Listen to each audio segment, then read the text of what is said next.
This is The Three Golden Hairs from a 1904 edition of Grimm's Fairy Tales. This book is in the public domain and may be freely used by anyone.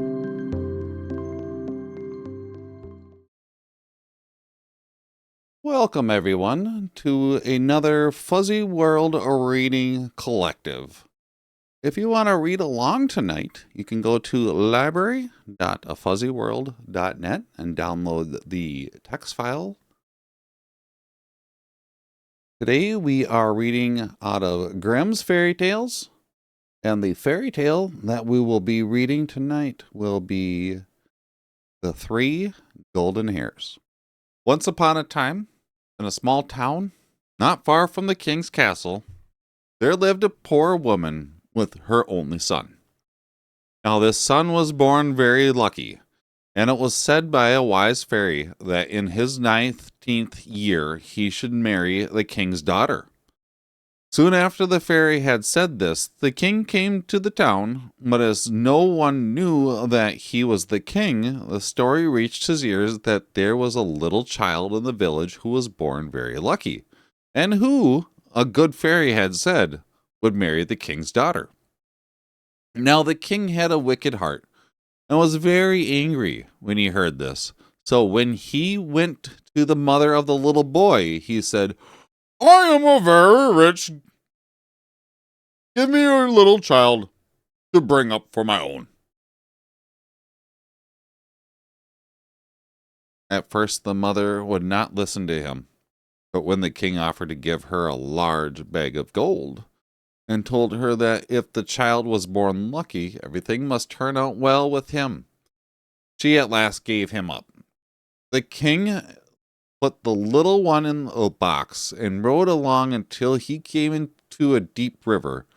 When getting down from his horse, he threw the box far out into the stream, saying, "Little child, at least shall never marry a princess of mine." But the box did not sink.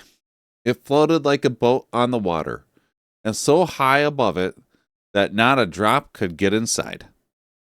The box sailed on and on, till it came to a place where there was a little mill and a dam, and it could go no further. The miller's man, who was standing near, saw the box and thought that it might hold something of value. He drew it on shore with a hook, and when he opened it, there lay a beautiful child alive and well. The man took it in to the miller and his wife, and they had no children. The good people were glad to have the little boy for their own. They were sure that God had sent him as a gift. The little boy grew big and strong. He was truthful and honest, and the miller was very proud of him. Now it happened one day that the king, while riding by the mill, stopped and begged the good miller for a glass of water. Seeing the fine-looking young man close by, he asked the miller if he were his son. "No," answered the miller, "he is not. 19 years ago, a box was seen on the mill stream by one of my men, and when it was opened, this child was found inside." Then the king knew that this must be the child whom he had thrown into the water, and he said to the miller, "I want to send a letter to the queen, and if that young man will still take it to her, I will give him 2 pieces of gold." He will gladly do what you wish," answered the miller, and he told the young man to get ready. Then the king wrote a letter to the queen in which he said, "As soon as the boy who brings this letter comes to the castle, have him put to death at once." The young man started off with the letter, but as night came on, he lost his way. After walking for some time, he at last came to a small stone house.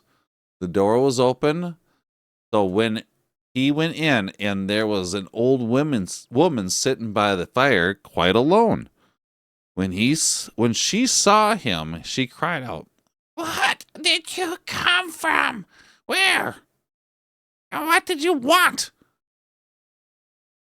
I came from my father's mill, and I have a letter to the queen, as I have lost my way.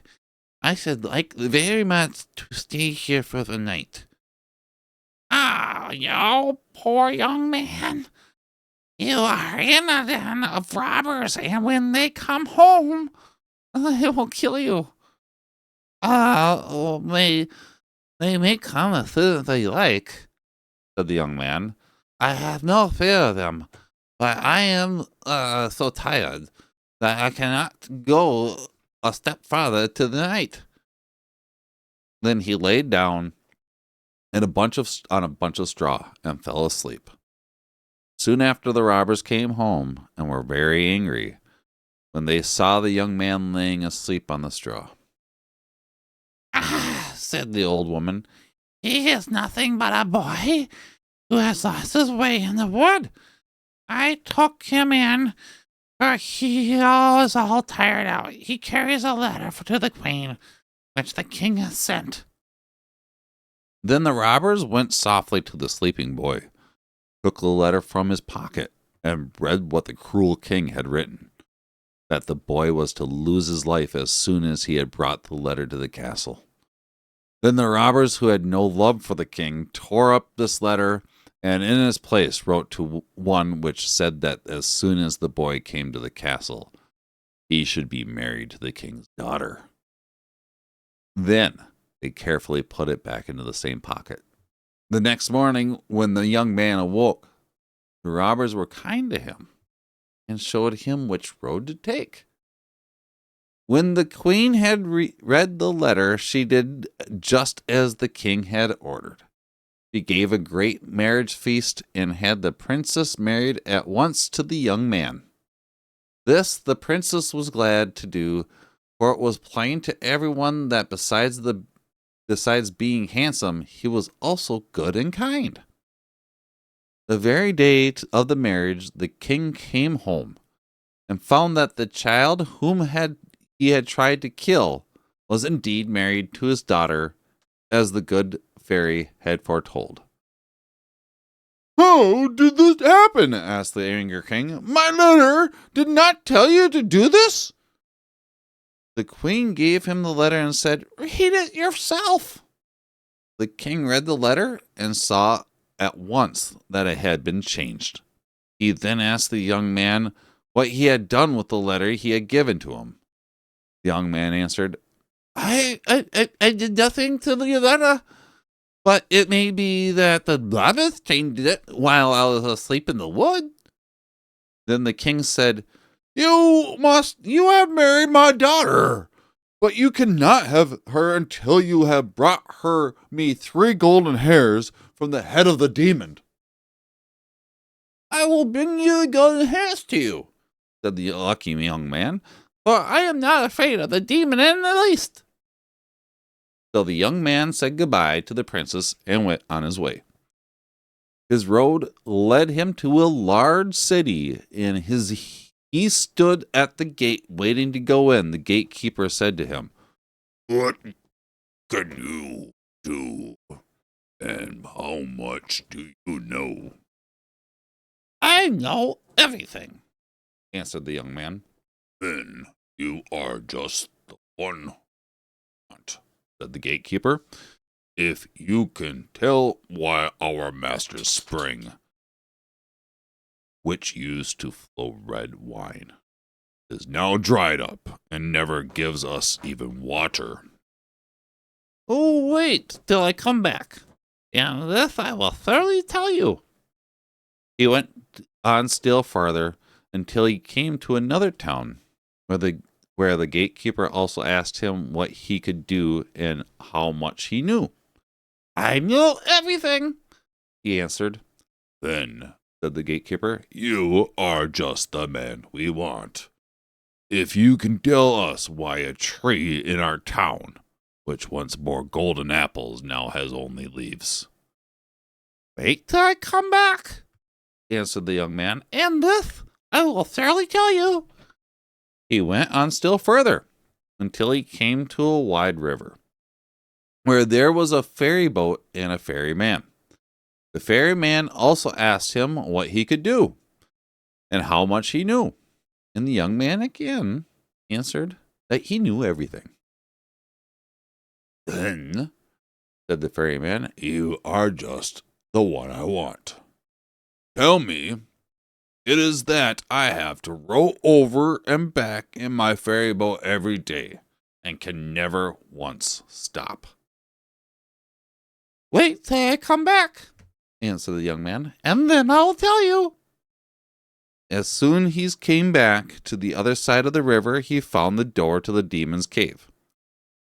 It was dark and gloomy, and the demon was not at home, but his grandmother was there sitting on a stool. When she saw the youth, she said, "What do you want? You don't look good enough to be in this place." All I want, answered the young man, are 3 golden hairs from the demon's head, and if I do not get them, my wife will be taken away from me. "Oh, you ask a great deal," answered the old woman. "If the demon comes and finds you are here, he will surely kill you. But if you trust me, I will try to help you." So she turned the young man into an ant. Then she said, "Creep into the folds of my dress. There you will be safe." "Yes," he answered, "that is very well. But I also have 3 things that I want to ask about. First, why a spring which used to flow with wine should now be dry. Second, why a tree that once bore golden apples should now have nothing but leaves. And third, why a ferryman must so row his boat over the river all day long without ever having a rest." "Those are hard nuts to crack," said the old woman. "But keep still, and when the demon comes, give heed to everything, while I pull the golden hairs out of his head." When the demon came home, he looked all around and said, I feel as if everything were not right. I seem to smell the flesh of a man. I am sure there is someone here. So he looked in all corners and went all over his cave, but he could find nothing. Then the old grandmother said, "I stir everything out and make my work harder for me. Do come and sit down and eat your supper." At last the demon did as she told him, and after he had eaten, said that he was tired. He laid down on with his head, and in the grandmother's lap, and when he was fast asleep, she took a golden hair between her thumb and finger and quickly pulled it out. Oh! Cried the demon, waking up. Why did you do that? "I had a bad dream," answered the old woman, "and it made me catch hold of your hair." What did you dream about? Asked the demon. "Oh, I dreamed of a spring, which wine used to flow, but now it is dry, and they can't even get water. What do you think is the reason?" Why? Said the demon.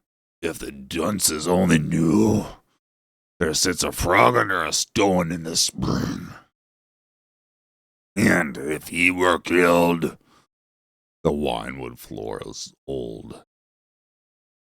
The old woman again smoothed his hair, till he fell asleep. and snored so hard the windows rattled. Then she pulled out the second hair. Why are you about? Cried the demon in her. Be angry, said the woman. I had another dream. And what was this dream about?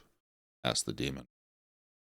I dreamed that this time that a tree, which used to bear beautiful golden apples, now has nothing but. What is the cause of this? The dunces ought to know, Answered the demon. that there is a mouse nibbling at the root of the tree. If the mouse were dead, the tree would once more bear the golden apples. But take not wake to wake me again, or I will give you a box on the ear. So the old woman spoke kindly to him and smoothed his hair until he fell asleep and snored. Then she took a hold of the third golden hair and pulled it out. The demon sprang up to his feet with great rage, but at last, when he had grown more quiet, the old woman said, How can I help my bad dream? And what did you dream this time? He asked. Well, I dreamed about a ferryman who says that he can do nothing but row and row and never let go of his oar. Oh, stupid fellow, said the demon. He can easily ask anyone who wants to be ferried over to take the oar. Then he will be free at last. Now the demon lay down for the third time. And as the old grandmother had pulled out the 3 golden hairs and had found out what she wished to know, she let him sleep until daylight. The next morning, after the demon had left, the old woman took the ant from the folds of her dress and gave the lucky youth his former shape. There are the 3 golden hairs, she said. And I know you must have heard what the demon said. Yes, He answered. I heard every word, and I shall not soon forget. Well, then, said the old woman, you must now go home and tell just as fast as you can. After thanking the woman for her kindness, the young man turned his steps toward home, full of joy at his good luck. When he came to the ferryman asked how he could be freed from his task. Ferry me over first, He answered. and then I will tell you. As the young man stood on the other side of the river, he thought of the demon's words and said, The next man who comes to be ferried over, you should ask to help you, and place the oar in his hands. You will at once be freed from the work, and he will have to take it up. Then the youth went on till he came to the town, where the gatekeeper was waiting to find out about the tree. The young man said to him, Kill the mouse that is eating at the root of the tree, and it will again bear golden apples. The gatekeeper thanked him and gave him 2 donkeys with sacks full of gold on their backs, and a man to lead them. The young man soon reached the town which had the dry spring. The gatekeeper came up and said, Are you ready to tell me what is the matter with the spring? And the youth answered, Under the stone in the spring sits a frog. It must be found and killed. Then will wine flow from the spring as before. And this gatekeeper also gave the young man 2 donkeys with sacks full of gold on their backs and a man to lead them. The man reached home with his riches, and the princess was full of joy at seeing him again.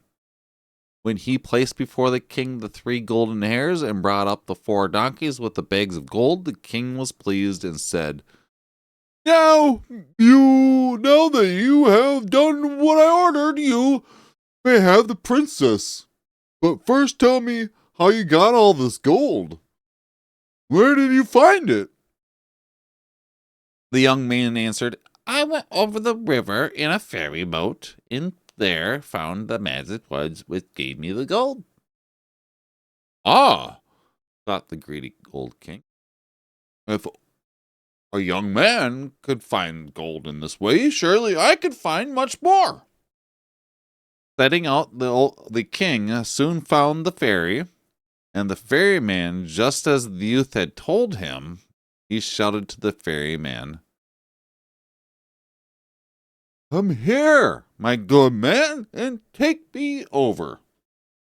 Now it happened that the king was the first one to pass over the ferry since the young man had told him what to do. And no sooner did the boat touch the farther shore than the ferryman thrust the oar into the king's hands and hopped out of the boat. The king was wild with rage, but try as he would, he could not let go of the oar. And to this day, so far as we know, the wicked old king is rowing the ferry boat over and back, for he has never found anyone who would take the oar from his hand. That was the 3 golden hairs. Once again, thank you all very much for being here at a Fuzzy World Reading Collective. We do this every Monday night at 11 p.m. I hope you have a wonderful rest of your day, evening, morning, or whatever it is where you're at. Remember, you are doing a good job. I love you very much. And we will see you in the future. Peace.